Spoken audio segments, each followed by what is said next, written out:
Welcome everyone to the All Facts Podcast in 2022, as it is the Happy New Year. We are on the third day of January, but there are bigger things coming up. To start off the year, I'm going to speak about the infamous nature versus nurture debate. And this is one topic I want to talk about for a very long time, but now it's here. And before we talk about this, I hope everyone had a great holidays and they had a great New Year. Hopefully they listened to this podcast during the holidays, so it definitely got their holiday spirit at 100%. But without further ado, let's start the new year off to a strong note. So, nature versus nurture. You might be asking, okay, what is that? But to understand nature versus nurture, we need to understand what it is. When we think about society, the debate about influencing human behavior and development, it all leads to nature versus nurture. The debate consists of nature, and nature refers to the genetics determining how we act and how we think, and nurture, which refers to our upbringing and our life experiences. These both concepts are taken into consideration when we think about our own personal behavior. And sometimes when we look at ourselves, we think that we are born this way, or it's just a personal experience that has made us act this way. When we think about certain traits and what determines who we are, it all comes down to nature versus nurture. This debate has had significant social implications, particularly concerning what is thought to determine people's ability to learn and teach. So why do we have this debate? I want you to think about it like this. When a person achieves tremendous academic success, do they do so because they are genetically smart in order to be successful, or is it a result of an enriched environment? In my personal opinion, when I'm talking about nature versus nurture, I think nurture outsmarts nature. In my personal opinion, when I'm regarding the context of the situation, I also think nurture outsmarts nature. And most people's behavior comes from personal experience and surrounding environments. When I think about it like this, when a person succeeds, it all comes down to their hard work. They could be genetically smart, but it's the hard work that gets them to succeed. Back onto the talent versus hard work argument, I had an episode about that. Make sure you check it out before you check this out. But talent came in the shape of genetics and how natural the skills came and how natural the person was taught, whereas hard work came from earning and effort. And you might also be thinking, but that's the world's most successful people that are rich, like Elon Musk, Bill Gates. They all came from upper middle class to rich in that rich category with intelligent parents that have great opportunities to set for their kids. So it could have been nature to help a person succeed. But the way how I see it is with more opportunities than genetics. When we think about the rich getting richer, and that comes to the rich getting introduced and having access to more opportunities. And nurture is all about the surrounding environment when brought up. And the fact that more opportunities were given gave the successful person a goal to take action for. And it's possible that they had resources for it because the rich got richer. And such as a supportive community and great mentors because the rich were introduced to many different things. But this is one example right here. Another example to think about is if a man abuses his family, is it because he was born with violent tendencies, or is it something he observed by his own parents' behavior? Well, nature versus nurture comes into this because I think of this all comes down to the context of the situation. Either the man is really frustrated with his upbringing, that he just normally has violent tendencies, or he is just genuinely violent as a person and it's quote unquote in his blood.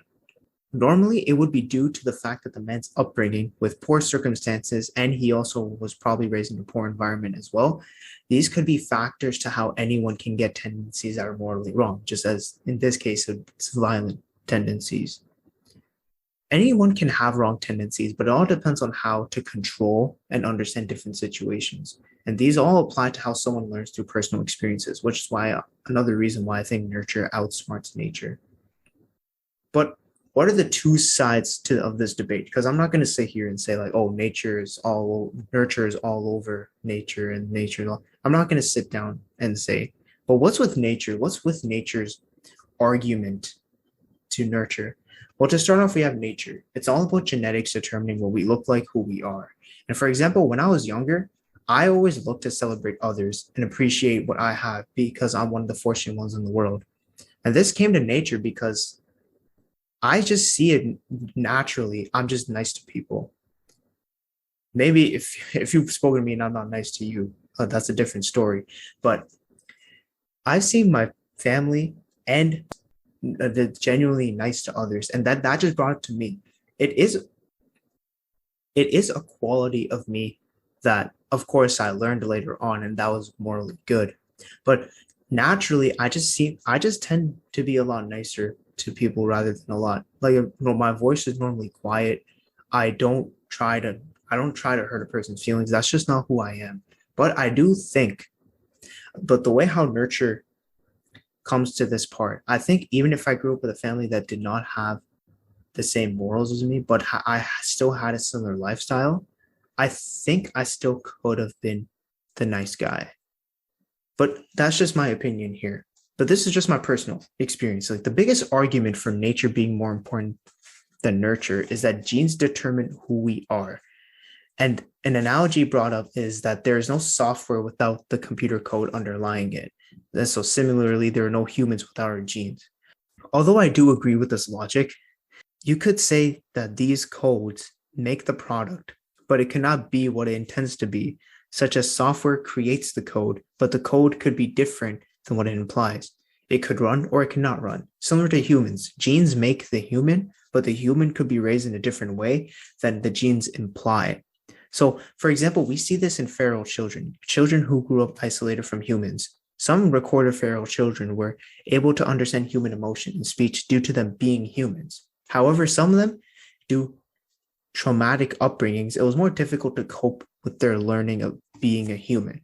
Humans show humans how to behave in certain scenarios, and these feral children from a different upbringing did not involve themselves into human activities, which makes them isolated, and it will have to take lots of training to possibly get them back to normal human behavior, because sometimes you can see these things, you can see them struggling with speech and learning abilities. Speech and learning abilities. And when we think about it, speech and learning abilities are traits that we come to get when we're younger, because normally when we're older, it's going to be a lot harder to speak if we haven't spoken, or if we learn or we have like a learning disability. It's going to be hard to have these traits. So, but when we talk about speech and learning abilities, it comes to do two different things. So with speech, speaking is the ability to talk and detect what you have heard, right? Like, everyone knows that.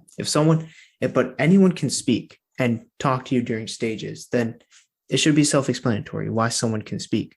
But let's talk about singing, because singing is definitely another form of speech. Me personally, my mom and dad can sing, but my siblings and I do not have great voices as them. And why is that? Because researchers have found that this ability tends to run in families and believe that it might be tied to a single gene. However, they also discovered that possessing the gene alone is not enough to develop this ability. Instead, musical training during early childhood is necessary to allow this inherited ability to manifest itself. So what this really brings into is that nature is really all about the time to learn certain things, the time to learn certain things. Because although we do have the speaking genes in us, we do have the speech in us. We do have the speech in us humans. It all depends on how we utilize it as we're getting older, which is another reason why I think just nurture outsmarts nature. So we have speaking as a skill that can only be possessed when at a certain time. And another trait for that is a learning ability. A learning ability that seems to also fall under nature versus nurture spectrum is language. Because a common argument for nature being more important is how babies learn to speak. No matter how the language develops with experience, there's a genetic predisposition for language acquisition. Although that is true, because there is a critical time in our life where we need to know how to speak. An example of this is Jean Wiley, whose girl that was isolated from everyone, and when she tried to recover, she could not. But that's not the point here. This leads to just language, and how it develops is all determined by the child's initial language state.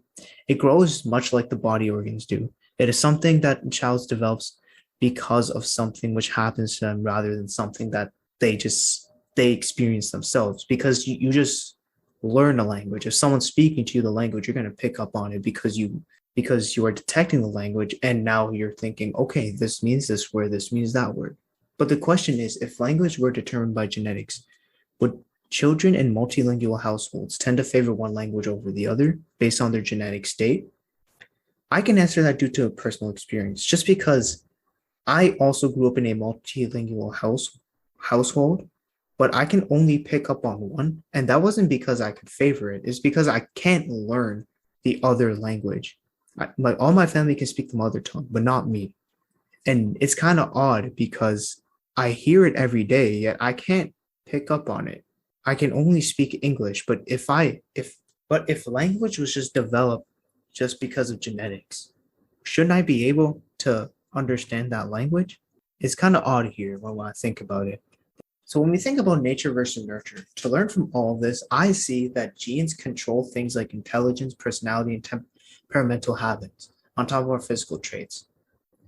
And that creates us for who we are in the physical and intellectual compound. But once we develop, it's all about the environment and our personal experiences that create our brand and the character we develop as. And one thing that backs me up here is these two films that I have seen. One is called Wild Child, and the other is called Three Identical Strangers. And these two films, I took it as nurture outsmarting nature once more. To start off, in Wild Child, unbelievably, there were children that were raised by the ways of their isolated life. There was one boy and one girl, and they were both raised by animals. And I'm going to talk about the nature side of this.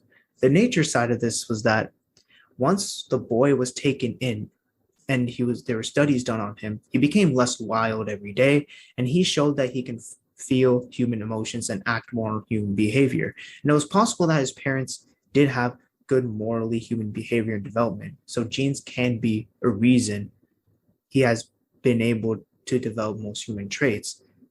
And as for the Ukrainian girl that was left out by her mom and taken and brought up by dogs, she had dog behavior because she had experiences with the dogs and the dogs raised her. But over a span of years, humans found her and she was taken good care by humans, and then to make her learn more about human behavior. And she made great progress and she could speak, and which is hard to do in the later years of childhood. But these genes taught these children how they were able to develop into human societies. And since their bodies and their parents, because that's where they got their genes from, adapted to it. So that's the nature aspect of things. But in the nurture, this information shows experiences and living conditions growing up can affect the long term. In the case of the boy, when he was being studied, he could not speak the language because psychology studies show that kids lost the connection in the brain that develops speech and hearing. He cannot understand and speak a language because of his earlier experience of living in the wild. And as in the case for the girl, although she made progress to learn with human behavior and communicate with others, she is a strange person because of the experiences. Well, she would be a normal person, but you can tell she would be strange just because she would probably still have those animal-like features in her. And that was in case the wild children. So in the example of Three Identical Strangers, it's the example of three identical triplets that grew up in different households, yet they were triplets. There was literally a study made up on them. One triplet was at one house, one triplet was at another house, and one triplet was at another house. And then once those three kids met up, and then, they became famous and sort of. As a result of nature, all of them had the same interests, spoke and appeared the same. However, the differences they had were in the environment and parental ways they were brought up in. In particular, one of the triplets had a very traumatic experience as a child as he was raised differently than the other two. And then the other triplets, the two triplets, they did not have these thoughts. They didn't have traumatic experiences like the other triplet did. And in the case of the three triplets, Although they were identical in physical features, it was the experiences that ruined their relationships. And the one that had traumatic experience, it caused his death. And this shows that there was more nurture, and a little of nature that makes a human being who they are. And these documentaries, Identical Strangers and Wild Child, these documentaries explain both nature and nurture can have their own arguments on how a human being has their developed behavior. But in my opinion, how I wrap this debate is that people are themselves based on their experiences and how they were raised. And these influences include genetic factors that interact with one another, environmental factors that interact, such as social experiences and overall culture, as well as both morally good and how a human is brought up, and the environmental influences the human is taught. But instead, many researchers today are interested in seeing how genes modulate environmental influences and vice versa. So what that means is that they just trying to see how, if is it the genes that affect the environmental influences, kind of like, is it the genes that make one child act this way in this circumstance or act this way in that circumstance? But this is all my opinion. I kind of just made this on why nurture outsmarts nature. I would like to hear your opinions. And if you like this episode, make sure you share it, you give me a follow, you like this, and I hope you have a great day. Also, if you want me to talk about a specific topic, you can go send a message on Anchor, which is going to, if you're listening on Spotify, is going to be on the description. You can just comment it. But that's really all I got to say about nature versus nurture. And I do believe that nurture outsmarts nature, just because I do believe it's more personal due to genetic. But let me know your thoughts. And always, I hope everyone here is having an amazing day. And I hope everyone is having a great 2022 so far. This is the year of the All Facts podcast. And I'm Harsh Sakar. We're out.